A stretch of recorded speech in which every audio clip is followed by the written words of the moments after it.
Today's podcast is brought to you by StrongHeartAcademy.com, where no heart is no victory. We are also brought to you by BJJ To Go.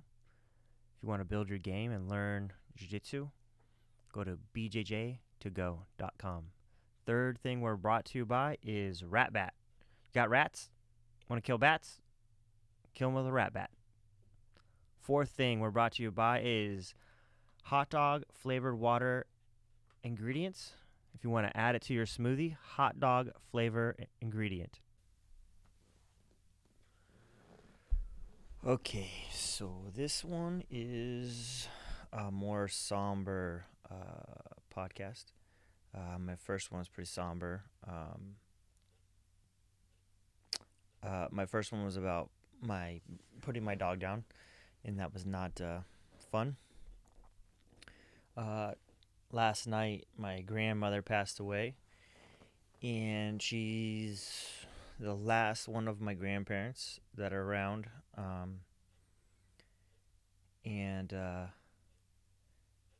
It's sad. It's sad when anyone you know passes away. She had dementia for the last 20 years, I guess. I didn't think it was as long. Someone said it was 20 years. I thought it was 15 maybe. She died at, I think, 82. I got to see her Sunday. My mom said she's not doing well, and I think this is the end.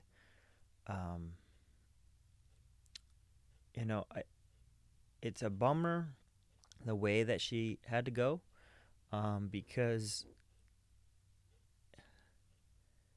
dementia and Alzheimer's and those type of things take everything away from you, and it's like a slow, long, protracted death, and your mind goes from you, and then slowly everyone is taking everything away from you, and it's just sad, and I'm happy that she died, because that sucks, and I don't want her to die, but I don't want her to suffer. And your mind, is, I try to create memories, and I take a lot of pictures for myself, because I am aware of this death. I've thought about it a lot, even since I was a kid, maybe a little crazy. I've thought about death since I was a kid, and I thought about memories. My grandmother had all these pictures, and she had all these crazy pictures of when, like Civil War, like relatives. Like, we had relatives that were on both sides, and at one time, one of them visited their brother in prison, and he was in the Confederate prison, maybe he was.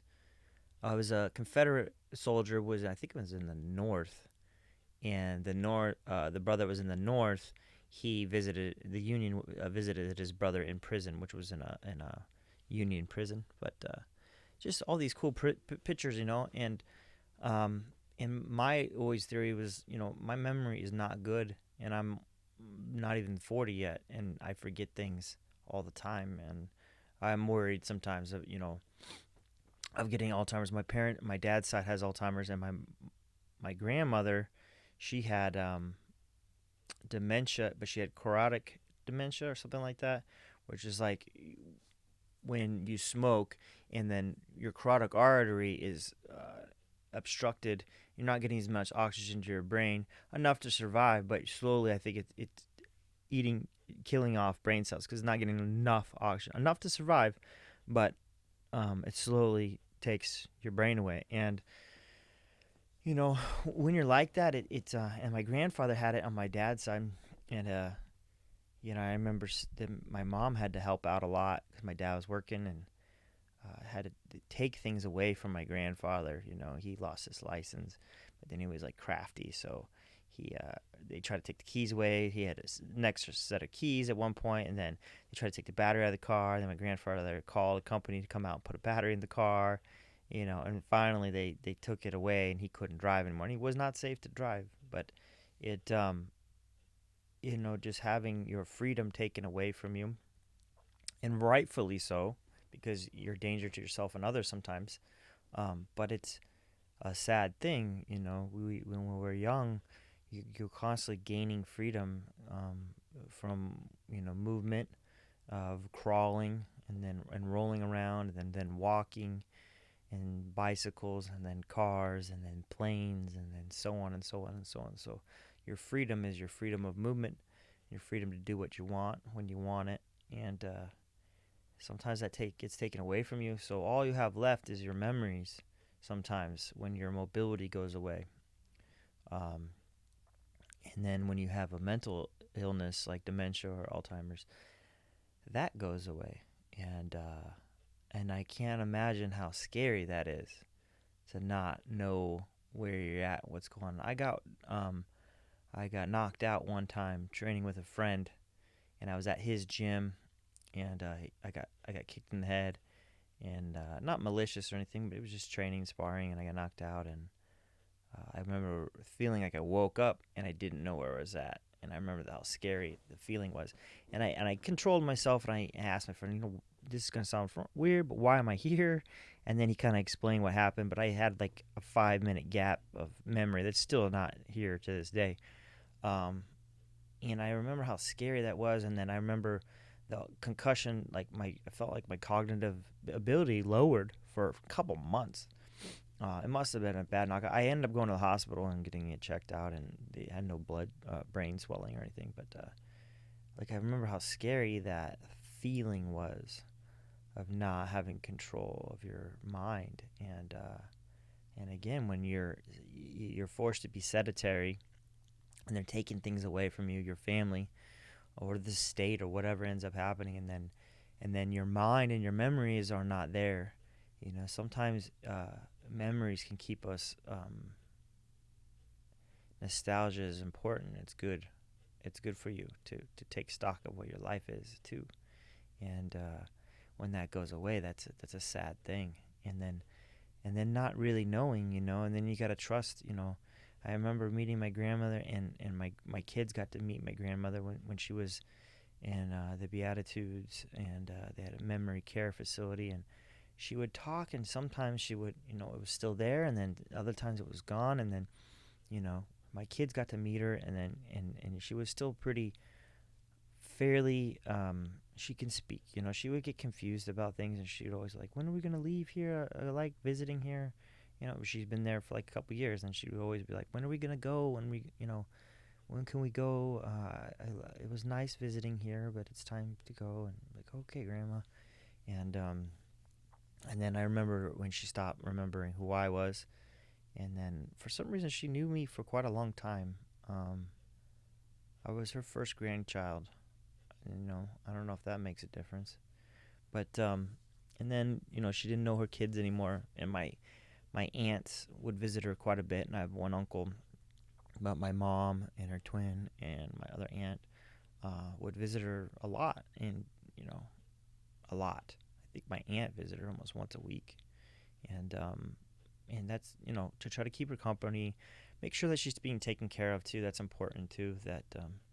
And that facility is really good. Like, the people are really good there, but it was even strange there. Like, everyone on the floor has memory issues, so they would just walk into each other's rooms and take stuff from each other, and not like because they're stealing, but because they don't know what's theirs. And how crazy is that? Like, you don't know what your clothes are. They don't remember if they eat or not. So the cool thing there, they would just give them ice cream at any time they wanted, because they didn't understand when they ate, when they didn't eat. Sometimes they'll forget to eat completely, And then eventually, many times, Alzheimer's, your brain forgets how to swallow, which is crazy, and that's a crazy death, man. That's a crazy death. So I'm happy she is, that part of suffering is gone, and I can't imagine the mind. For me, that's more suffering. I've been in pain for a long time, I'm sure there's always much worse levels of pain, and I've been immobile before too, But my mind, man, like not knowing that you have children and grandchildren and you had this whole life and you lived for 60 something years, and then suddenly your mind stops forgetting all that kind of stuff, and for the next 20 years it goes away and goes away. That's a slow process, and that's terrifying to me, honestly. um, and then I remember, like, when I was a kid, my grandmother, she was such a cool lady. She would take me on adventures many times by myself, not even with my brother, and we'd go to all these Indian ruins, these Native American ruins, throughout the state, and I got to see so many cool places in Arizona. We'd go to Bisbee, we'd go to Tombstone, we'd go to Page, we'd go to, um, I went to Tonto Natural Bridge. I went to a lot of places in Arizona because of my grandmother. And I'm sure my parents were like, sweet, take him, Saturday, get him out of the house. And so it was just me and my grandma would cruise and do all these cool things. And she was like my buddy. Um, and she was a very independent lady. Um, she's super feminist. I remember. She would, you know, she was very pro women, which is nothing wrong with that. But like for her age at the time, I remember this is when I was a kid in the '80s, and it just wasn't as much thing. I don't remember wearing a lot of dresses. I remember wearing a lot of pants, and which is fine. But it was just like she wanted to be mobile, and she was an active person. She was a very bright lady. I remember she told me when she was a kid that when she got in trouble, she was forced to read the Bible, and when she was good, she would read Shakespeare. And she was super bright. I think my mom said that she had like a 130 IQ. Her first husband, when my grandfather, he was a psychologist, and I don't know if he gave her an IQ test or what, but they were very bright people, like really really bright, and she was just an interesting lady. And then later on, she divorced my grandfather, and she got this boyfriend that was into bow hunting and archery, and she tried to get me into bow archery. She was probably in her 60s at that time, even maybe late 50s, 60s. She was straight bow hunting, and she started bow hunting, like hunting, not just target practice. She would go hunting. My grandmother, and I would tell people, I'm like, "What? Your grandmother's a bow hunter?" I'm like, "Yeah, my grandmother bow hunts," which is just crazy to me. And I think she just did javelina because she couldn't pull enough pounds to kill a elk or deer.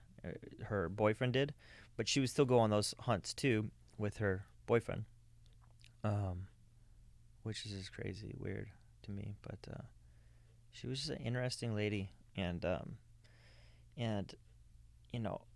other thing I think about my grandmother is like she had kind of a sad childhood, and things in our lives that we do can, and our grandparents and our great grandparents can do, reverberate through our history, which is also crazy. The sins of our fathers and mothers, or whatever you want to call that. But I got to meet my great grandmother and my great grandfather. And my great grandmother, I always remember, even when I was a kid, that was weird. She didn't want to be called grandmother. She wanted to be called Coco, Grandma Coco. And she was, my mom told me that they used to call her Coco too. And she was like, I think she was just a wild lady. I think she was a party lady, like a flapper or something. My grandmother's mother, and my grandmother was raised by her aunt. And then I knew my aunt, we call her Aunt Mary, but she was my great aunt. And then and she was a sweetheart too, and she kind of raised my grandmother. And and which is even crazier is that my great grandmother and great grandfather were around, and then for whatever reason they never took care of my grandmother. And I know that bothered my grandmother. And I mean, I don't know how that cannot bother your grandmother. Like, how does that not How does that not affect you, you know? I think it's one thing when maybe your parents put you up for adoption or something like that, and then you get this other family. But when you know where your other family, your biological father and mother are, and they don't want to take care of you or are unwilling to take care of you, it's such a strange thing. And I met her father. He lived to like 100, and I got to meet him when I was a little kid too. Um, and then I got to meet my great grandmother Coco, and she lived I think to her 80s, but she was a smoker too. She died of emphysema. Um, but I remember like I'm pretty sure that affected her quite a bit, and then that affected the way that she probably raised my mom, and then that affects the way that I was raised, and so on and so on and so on. So, your great grandparents, the things that they did, can sometimes affect your life forward. And I always think about that, and I've thought about this in the past too. When I had my kid, started having kids, and to make sure that the things that I do are not going to affect my great grandchildren, the way that I raise my kids. And there's always a sadness in my grandmother, I think, because of that. And there were times where she would be very negative, and and it's hard to blame her for that, for being negative and sad, and being a sad person. And I think she was raised kind of by my great aunt, and my Aunt Mary was a nice lady, and I don't think she was abused or anything by her. She was just good, but that's so weird in those times, to have your parents divorced. I guess that would be in the 20s or 30s. In the 30s you just didn't get divorced. It didn't happen. And then my great grandfather remarried, and I don't know much about them as much. I think he was in the circus at one point. Like, it was crazy. But it's strange that I don't know how like you were perceived back then. Your parents aren't around. You're getting raised by your aunt, and your parents are around, but they're not with you. And I don't know how much involvement they ever really had. I know we ended up visiting them when I was older. It's a very strange dynamic. And then she ended up divorcing my grandfather, and then that's kind of strange. And she was living on her own for a while, and then she got a boyfriend, and I think she was happy with him for a while. It's just it's just strange when you look back on other people's lives. It's important that you check yourself and what are you doing with your life. That's also unfortunate when people die, that we get almost we go, oh crap, I'm mortal. I can die too. And you have to make sure that you're taking stock of your own life. It's a good reminder, though. It is a good reminder to go, okay, what am I doing with my life? Am I living correctly? Am I going to leave a good legacy? Am I affecting the people around me? Is that going to reverberate in the future negatively or positively? Hopefully, I am doing things that are positive, that are going to help my great-grandchildren if I end up having great-grandchildren. So this is reflective, I guess. This whole thing is just reflective. So I want to miss my grandma. I love her.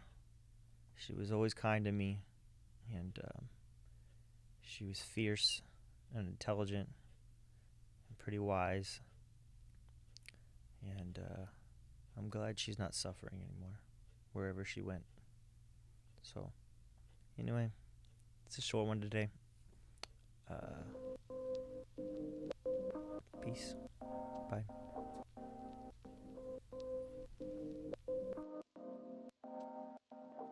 Let me talk for just a second, help me feel that sense of rhythm. Find the meanings in our bearings and discover this position as a stage along the way. Another rung to the ladder, either stalling or you're climbing, and I'd rather be